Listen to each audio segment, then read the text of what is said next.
If you have ever walked through a Lagos street market after sunset and felt like someone was watching you, not a person, not CCTV, not even the police, then you already know this story is not a lie. I am Amara Ahmed. I'm 25 years old. I dress like any Lagos girl you'd scroll past on Instagram. Straight jeans, soft tops, clean sneakers, hair always laid when I can afford it. I studied mass communication, worked freelance photography gigs, and spent most of my time around Balogun, Oshodi, Yaba, and Mile 12 because that's where the money and stories live. What I'm about to tell you is not folklore the way foreigners imagine folklore. This is not once upon a time. This is Lagos traffic, noise, power banks, streetlights, shouting vendors, WhatsApp calls, and spirits that still clock in for work. And I saw them. It started with a job. A clothing brand hired me to document authentic Lagos street commerce. They wanted raw photos, real traders, real sweat, real movement. No posed shots, no filters. So for 3 weeks, I moved from market to market with my camera hanging from my neck and my tote bag slung over my shoulder. Balogun in the morning, Oshodi by noon, Mile 12 at night. That was when I noticed something strange. No matter how chaotic the market became, pickpockets, fights, police raids, certain stalls were never touched, not robbed, not vandalized, not even mistakenly disturbed. Phones could disappear 10 stalls away. Money could vanish from open drawers nearby. But those stalls, untouched, always. At first, I thought it was coincidence. Lagos is chaotic like that. But the patterns were too neat. And then I noticed the people. The vendors whose goods were never stolen all shared the same calm. Not confidence, not arrogance. Calm? The kind of calm you see in people who know something you don't. I met Mama Rabi in Oshodi. She sold fabric, sankara, lace, imported chiffon. Always dressed clean. Headscarf neatly tied. iPhone tucked beside her scale. One afternoon, I asked to photograph her stall. She looked at me for a long moment. Then she said, "You can take picture, but don't take picture of what you can't see." I laughed, thinking it was a joke. She didn't laugh back. When I finished shooting, I noticed something odd in my photos later that night. In 3 different shots, same stall, different angles, a blur appeared behind her. Not lens flare, not motion blur. A shape, tall, still, too deliberate. I felt cold looking at it. The next day, I went back to her. "Mama," I said carefully, "who stands behind your stall at night?"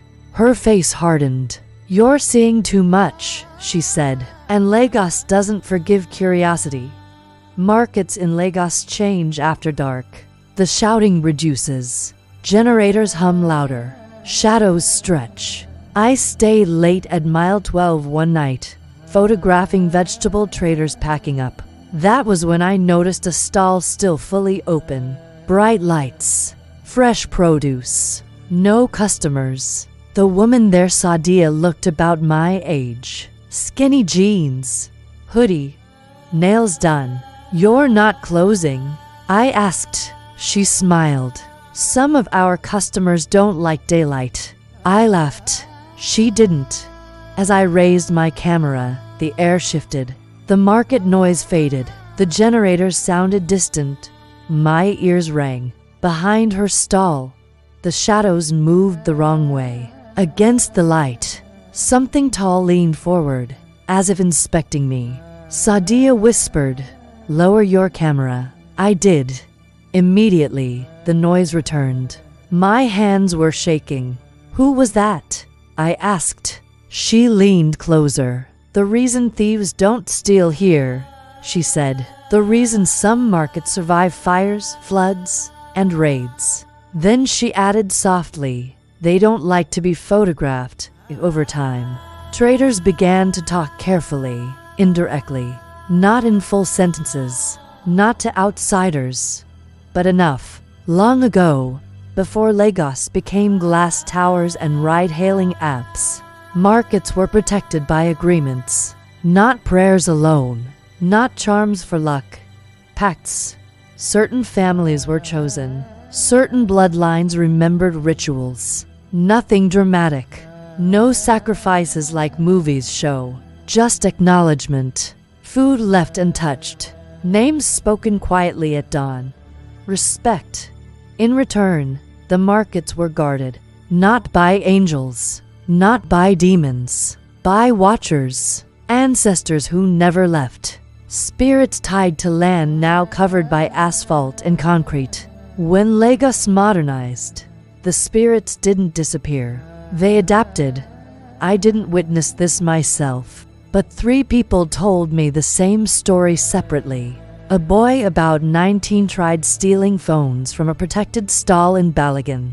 Cameras showed him entering, but he never left. By morning, he was found sitting calmly behind the stall, eyes open, breathing steady. He couldn't speak, couldn't move. When police arrived, he suddenly screamed and collapsed. Later, doctors said there was nothing physically wrong, but he refused to return to any market.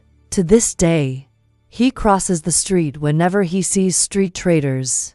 The more I learned, the more uneasy people became around me. Mama Rabi stopped answering my greetings. Sadia blocked me online. One evening, a man approached me near Yaba Market.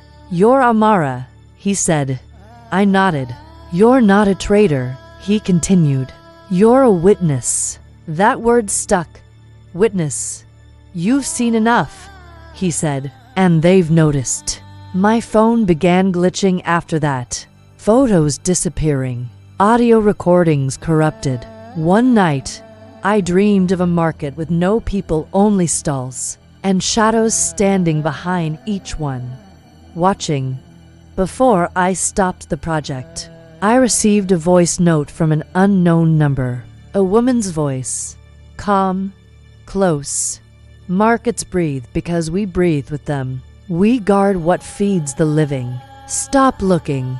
Start remembering." I deleted the message. But sometimes, late at night, when I scroll through old photos, I see new blurs. I no longer photograph markets, but I still pass them. And when you walk through Lagos street markets and feel watched when a stall looks ordinary, but feels heavy when theft skips one place and devastates another, remember this. Not everything protecting Lagos wears uniforms. Not every security presence is human. And not every guardian wants to be seen next time you bargain too hard. Next time you think nobody is watching, ask yourself, are you standing in a market or in front of someone else's watch post? Because Lagos never sleeps, and neither do its guardians.